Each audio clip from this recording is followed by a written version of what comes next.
पहले जैसा कि आपको हम पढ़ा रहे हैं वर्ण विचार या फिर वर्णमाला। पहले ध्यान दीजिएगा, जो हमारे व्याकरण पढ़ने वाले बालक बालिका हैं, किसी भी कंपटीशन का हो व्याकरण हो, चाहे व्याकरण हिंदी का वही होता है, चाहे वह टीटी हो, सुपर टेट हो, पीजीटी हो, पीजीटी हो, या वो जो डीएसबी ट्रिपल एसएस का जो परीक्षाएं होती हैं या अन्य परीक्षाएं जो होती हैं, व्याकरण वही पूछा जाता है मेरे प्यारे। चाहे वह यूपी हो या अन्य प्रदेश हो, थोड़ा सा 20% अंतर होता है, बाकी व्याकरण होता है। हम आपको पढ़ा रहे हैं प्यारे वर्ण माला, वर्णों की माला।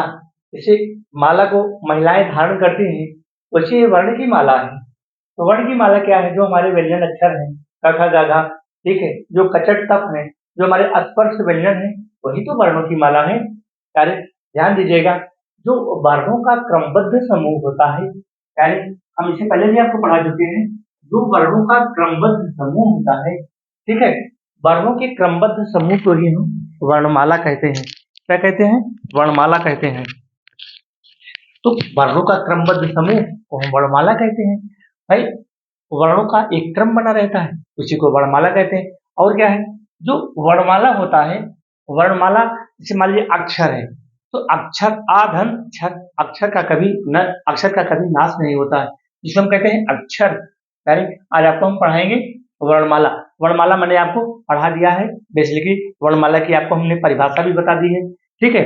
और कुल मिलाकर के मैंने आपको वर्ण उस मूल ध्वनि को कहते हैं, वर्ण उस मूल ध्वनि को कहते हैं भाई, जिसके टुकड़े न किए जा सके, जिससे खंड न किए जा सके, उसी को तो वर्ण कहते हैं भाई। जैसे मान लीजिए हमारा क है, ख है, ग है, तो इसके हम टुकड़े या खंड नहीं कर सकते, उसी को वर्णमाला कहते हैं, उसी को वर्ण विचार कहते हैं, उसी को अल्फाबेट कहते हैं, उसी को मोनोपोली कहते हैं, ठीक है।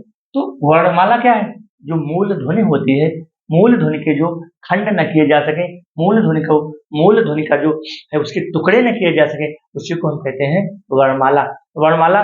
और जो हमारी क्रिया होती है, जो धातु होती है, वो क्रिया की सबसे छोटी इकाई होती है, इसको भी ध्यान रखना। तो ये हमारा हो गया वर्णमाला। वर्णमाला के मुख्य रूप से प्यारे दो भेद होते हैं, स्वर और व्यंजन।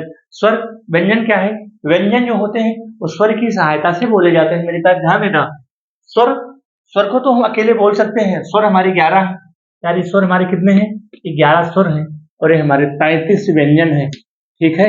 और ठीक है, 33, एक 34, 10, 44, और कुछ जो हमारे संयुक्त व्यंजन है उनको भी मिला लिया जाता तो उनकी संख्याएं लगभग 52 हो जाती हैं। तो हमारा ये हो गया स्वर और ये हो गया व्यंजन। स्वर के लिए किसी की आवश्यकता नहीं बन जाता। स्वर को बोलने के लिए अगर जैसे हमको आ बोलना है तो हमको किसी व्यंजन की आवश्यकता नहीं, लेकिन अगर हमको व्यंजन बोलना है तो व्यंजन के लिए स्वर की आवश्यकता होती है। जैसे मान लीजिए हमने का बोला, तो का में आ छिपा है, का में छोटा आ पहले छिपा है, ठीक है। तो ये हमारा हो गया स्वर, ये हमारा हो गया व्यंजन। अब इसके पाठ हो गए। स्वर के मेरे प्यारे 3 भाग होते हैं, कौन कौन? ह्रस्व स्वर, दीर्घ स्वर और प्लुत स्वर। और व्यंजन के भी स्पर्श, अंतस्थ और उस व्यंजन, ठीक है। व्यंजन क्या है? व्यंजन को बोलने के लिए स्वर की सहायता लेनी पड़ती है, लेकिन स्वर को बोलने के लिए किसी की सहायता नहीं लेनी पड़ती है। स्वर की संख्या 11 है, इसके पहले वाले वीडियो में मैंने प्यारे बता दिया है। जो हमारा छोटा आ, बड़ा आ, छोटी ई, बड़ी ई, छोटा ऊ, बड़ा ऊ, ऋषि, छोटा ए, आई, ओ, औ, ये हमारे 11 स्वर हैं। और जो हमारे 33 व्यंजन है, इसको ध्यान रखना प्यारे। वर्ण अलग हैं, वर्ण अलग हैं, शब्द अलग हैं, वर्ण के भी भेद हैं, शब्द के भी भेद हैं, वाक्य के भी भेद हैं। तो प्यारे पहले वर्ण पढ़ो ना, पहले अक्षर पढ़ो, क्योंकि शुरुआत तो अक्षर से होती है, शुरुआत तो ध्वनि से होती है। जब हम वर्ण को नहीं जानेंगे, रट्टा नहीं मारना है मेरे प्यारे। जितने भी बच्चे ग्रामर में रट्टा मारेंगे कभी भी जीवन में सफल नहीं होंगे। ग्रामर मेरे प्यारे ये समझने की चीज है, इसको जड़ से समझिए। जो यूट्यूब पर आते हैं, बहुत सारे हमारे शिक्षक हैं, बहुत सारे हमारे शिक्षक हैं, ऐसे आते हैं, कहते हैं मैं 5 मिनट में आपको संधि रटा दूंगा, 5 मिनट में हम आपको जो है समास रटा देंगे, 5 मिनट में हम आपको शब्द क्या रटा देंगे। मेरे प्यारे, उनकी क्षमता नहीं है। तो प्यारे कंटेंट को समझो, परिभाषा को समझो। वर्ण क्या है? वर्ण क्या है? वह शब्दों का, वर्ण क्या है? वह अक्षरों का क्रमबद्ध समूह है, जिसको हम कहते हैं वर्ण। अब हम आ जाते हैं, तो वर्ण मैंने आपको बता दिया। वर्ण, वर्ण के बाद फिर शब्द आता है, शब्द के बाद भी वाक्य आता है, वाक्य के बाद फिर पद आता है, पद के बाद फिर अनुच्छेद और वगैरह जो सारी चीजें हैं ऐसे क्रम से पढ़ना है, तभी व्याकरण आप समझ पाओगे मेरे प्यारे। यहाँ हमने पढ़ा दिया हरस्व स्वर। हरस्व स्वर क्या है मेरे प्यारे? हरस्व स्वर, इसको नोट करना, हरस्व स्वर, ठीक है। ये हरस्व क्या है? ये हरस्व स्वर है जिसके उच्चारण में सबसे कम समय लगता है मेरे प्यारे, इसको नोट करना। जिसके उच्चारण में ऐसे नोट कर लीजिएगा। अगर आप नोट कर लेते हैं तो मैं इस प्रकार से आज आपको वर्णमाला पढ़ा दूंगा, आप जीवन में नहीं भूलेंगे। जिसके उच्चारण में सबसे कम समय लगता है, प्यारे ध्यान देना, सबसे कम समय लगता है। बिल्कुल परिभाषा भी मैंने आपको संक्षेप में करके बता रहा हूं, ज्यादा आपको लिखना भी नहीं है। जिसके उच्चारण में सबसे कम समय लगता है, सबसे कम समय लगता है, ठीक है, सबसे कम समय लगता है, उसी को हम कहते हैं हरस्व स्वर। क्या है मेरे प्यारे? छोटा आ, छोटी ई, ठीक है, छोटा आ, छोटी ई और छोटा ऊ, ये क्या है हमारे? ये हमारे हैं हरस्व स्वर। कैसे स्वर है हमारे? ये हरस्व स्वर है, ठीक है। इनके उच्चारण में सबसे कम समय लगता है, वैसे भी आप करके देख लीजिए। और एक हमारा ये क्या है? ए ऋषि, ये छूट रहा था, ठीक है। जैसे हमने बोला अ तो समय कम लगा ना, ई समय कम लगा, ऊ समय कम लगा, ऋषि बोल दिया समय कम लगा, तो ये हमारा क्या हो गया? हरस्व स्वर। हरस्व स्वर क्या हो गया? हरस्व स्वर। जिन स्वर के उच्चारण में मुख से वायु बहुत कम निकलती है, या फिर जिसके उच्चारण में सबसे कम समय लगता है, या जिन ऐसे स्वर जिनके उच्चारण से मुख से वायु कम मात्रा में निकलती है, उनको हम हरस्व स्वर कहते हैं। प्यारे अब आ जाते हैं हम दीर्घ स्वर में, ठीक है। थोड़ा सा इसको प्यारे आप शॉर्ट सी ले लीजिए, तो हम इसको मिटा दें, ताकि दीर्घ स्वर भी लिखना है। हम थोड़ा सा किनारे हो गए हैं, शॉर्ट स्क्रीन आप ले लीजिए, बस इसको हम मिटा देते हैं, फिर हम आते हैं दीर्घ स्वर पर।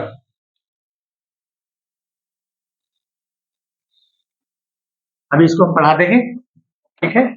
अब हम आ जाते हैं दीर्घ स्वर पर। यार इसको लिखना दीर्घ स्वर, समय तो प्यारे लगेगा ही, क्योंकि व्याकरण है।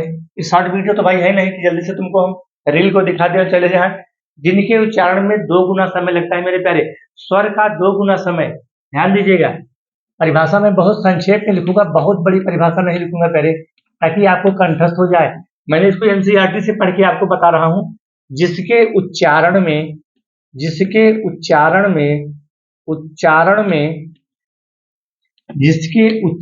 में 2 गुना समय लगता है, बस 2 गुना याद रखना, बस मेरे प्यारे, 2 गुना समय लगता है, ठीक है। 2 गुना समय लगता है, उसे दीर्घ स्वर कहते हैं। क्या कहते हैं प्यारे? दीर्घ स्वर कहते हैं। अब इसको कहां से एग्जाम्पल ढूंढ के लाओगे? दीर्घ स्वर कहते हैं। भाई 11 हमारे थे, 11 हमारे स्वर थे, उसमें से 4 निकाल दो, 7 बचेंगे, 7 को ले लो। बड़ा आ हो गया, ठीक है, बड़ी ई हो गया और बड़ा ऊ हो गया, क्योंकि जो भी हमने वहां 4 लिया था ना, छोटा आ, छोटी ई, छोटा ऊ और ऋषि। अब उन 4 को उन 11 स्वर में से निकाल दो, हमारे दीर्घ हो जाएंगे। छोटा आ, छोटी ई, छोटा ऊ और ए और आई और ओ और औ हो गया। कितने हो गए मेरे प्यारे? इसको देखिए, 1 2 3 4 5 6 7, चारों हमने लिया था, किसमें? हरस्व में। इस प्रकार से मेरे प्यारे आपको व्याकरण समझना है। व्याकरण रटने की चीज नहीं है मेरे प्यारे, मैं जो बताऊंगा बिल्कुल सटीक बताऊंगा, एथेंटिक बताऊंगा। मैं धक्का मार के बच्चों को नहीं पढ़ाता हूँ, ना मैं ट्रिक से पढ़ाता हूँ मेरे प्यारे, मैं बिल्कुल कंटेंट बताता हूँ। आपको याद कर रखने का, आपको कंठस्थ करने का प्यारे मैं तरीका बता रहा हूँ। सबसे पहले आपको वर्ण पढ़ना है।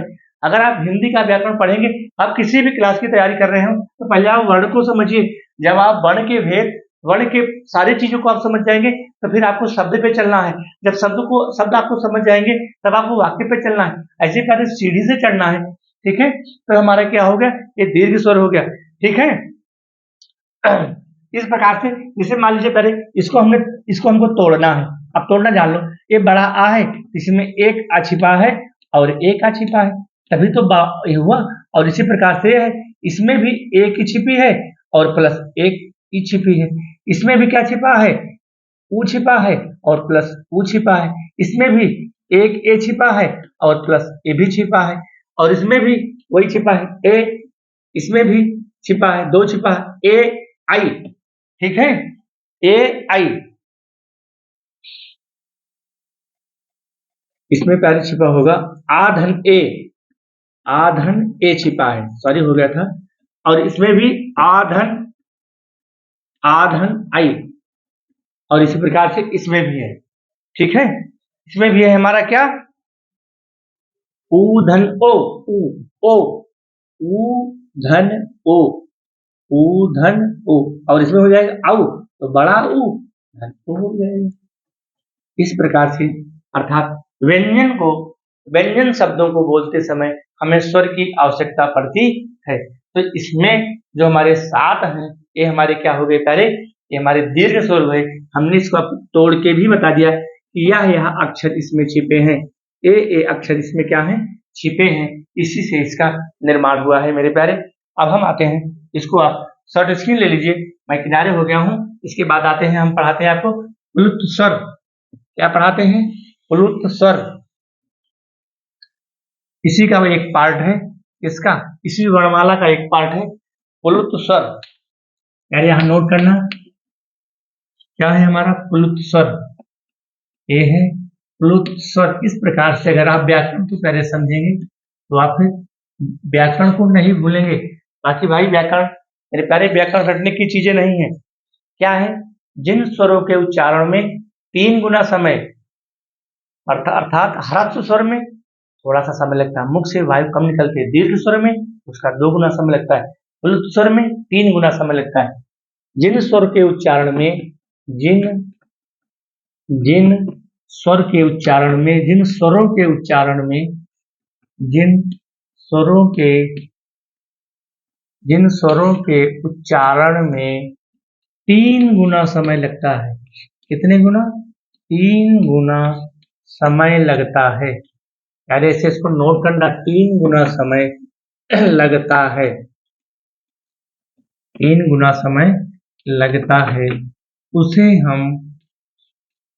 हम प्लुत स्वर कहते हैं। क्या कहते हैं, प्लुत स्वर, प्लुत स्वर।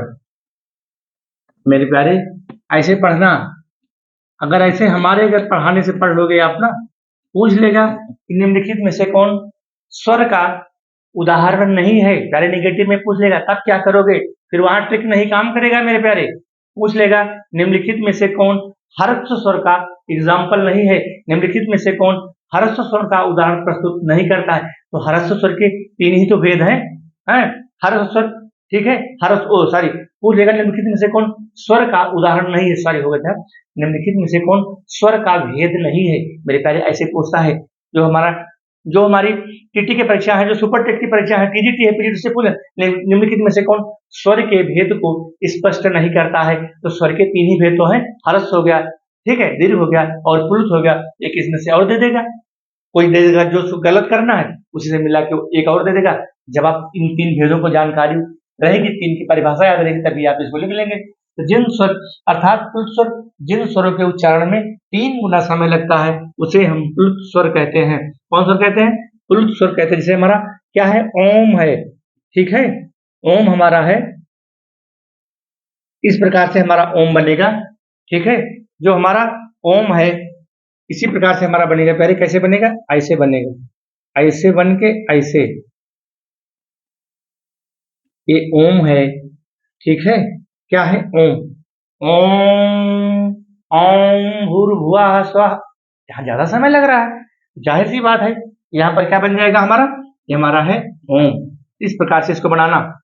ये हिंदी के 3 जैसा बनता है ओ, और ये हिंदी के 5 जैसा बनता है, ये 5 जैसा बनता है, ये ऐसे हिंदी के 5 जैसा, ये ओम हो गया। इसके उच्चारण में 3 गुना समय लगता है मेरे प्यारे।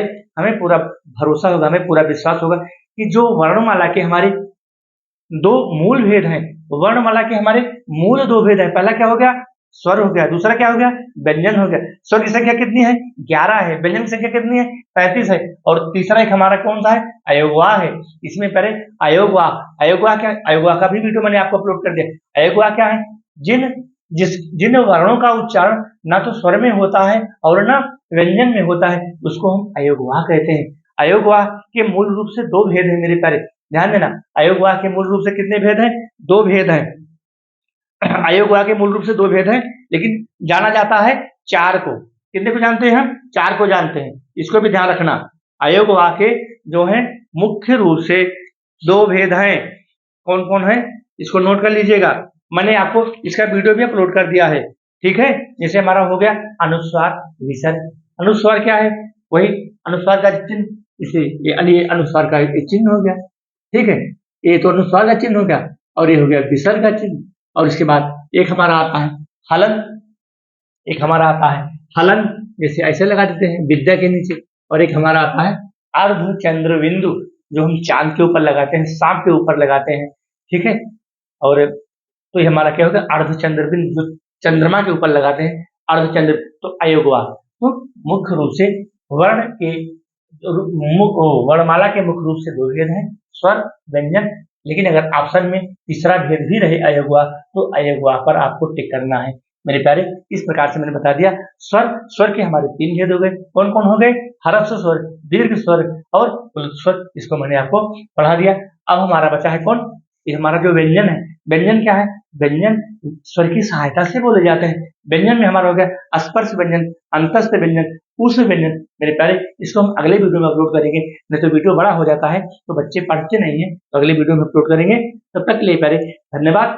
अगर मेरे प्यारे मेरा वीडियो आपको अच्छा लगे, मेरी मेहनत आपको अच्छी लगी, तो प्यारे लाइक करिए और सब्सक्राइब जरूर करिएगा मेरे प्यारे। एक जो है अच्छा सा कमेंट कर दीजिएगा प्यारे, कमेंट कर देते हो मेरा मोटिवेशन बढ़ता है। अगर हमारे पढ़ाने में कहीं कमियां हो तो उसको भी कमेंट के माध्यम से प्यारे बताया करो।